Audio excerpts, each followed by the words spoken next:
To create a factor of safety plot, I can right-click the results folder and select Factor of Safety Plot, or I can use the drop-down of the results icon, New Plot, and select Factor of Safety. The Factor of Safety Property Manager appears, and the first option I have allows me to specify what solid bodies I wish to check. In this case, I only have one solid body, so the default All setting will be fine. Next, I have to select a failure criterion. There are several criteria that can be used to predict failure. In this drop-down list, you'll see the failure criteria that simulation can use when calculating factor of safety. The von Mises and Tresca criteria are commonly used for ductile materials susceptible to failure by yielding or shear. Steel would be a good example of this type of material. Tresca theory is more conservative than von Mises theory. Because of this, meeting a factor of safety calculated using Tresca theory will result in a component that is more over-engineered. Mohr-Coulomb criteria is appropriate for brittle materials, whose tensile properties are different from its compressive properties. Examples of this type of material would be concrete and carbon fiber.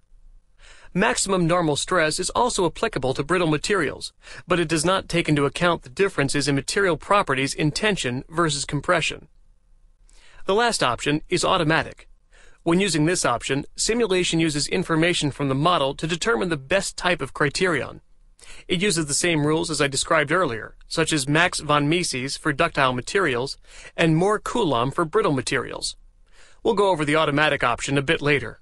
For this example, and in many cases where you'll be working with linear materials, the von Mises failure criteria will work just fine. Once it's selected, I'll click the arrow at the top to go to the next step.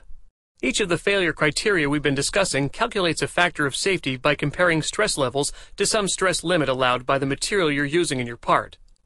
In this step, I'll be selecting the limit I wish to use. For ductile materials, where you would use either the von Mises or Tresca failure criteria, select yield strength as the stress limit. Yield strength is a material property that describes the stress level where the material will begin to yield or deform permanently. At lower stress levels, the material will deform, but it will return to its original shape. At stress levels above the yield point, deformation is permanent. For brittle materials, where you would use either the Mohr-Coulomb or maximum normal stress failure criteria, select ultimate strength as the stress limit. Brittle materials don't yield, and therefore the ultimate strength is the only stress limit to consider. You also have the option to enter a stress limit manually. This is seldom used since you're typically concerned with either the yield or ultimate strength of your specific material. By the way, if you do wish to enter a value, you can change the units to make it easier for you to enter a value. Since I'm working with a ductile material, and I'm using the von Mises failure criteria, I'll select yield strength as the stress limit, and click the next arrow to move on to the final step in the design check wizard. In this step, I can select the information I wish to plot. For the majority of cases when working with the design check wizard, you'll simply be interested in finding out if any areas of your design are below your target factor of safety. To plot this information, I'll select the option Areas Below Factor of Safety and enter my target value of 2. You can see a safety result in the window at the bottom of the Property Manager. This provides the minimum factor of safety in my part. Since my factor of safety is less than 1, my design will not support the 20,000-pound load I applied. Since I was targeting a factor of safety of 2, my design will fail. To see what areas need to be improved, I'll click OK, and a design check plot is generated. Anything shown in red is below my target factor of safety. Anything blue is above my target factor of safety. Now, if you're new to these types of plots, I would suggest letting simulation decide which criterion to use. Let me delete this plot and start a new factor of safety plot.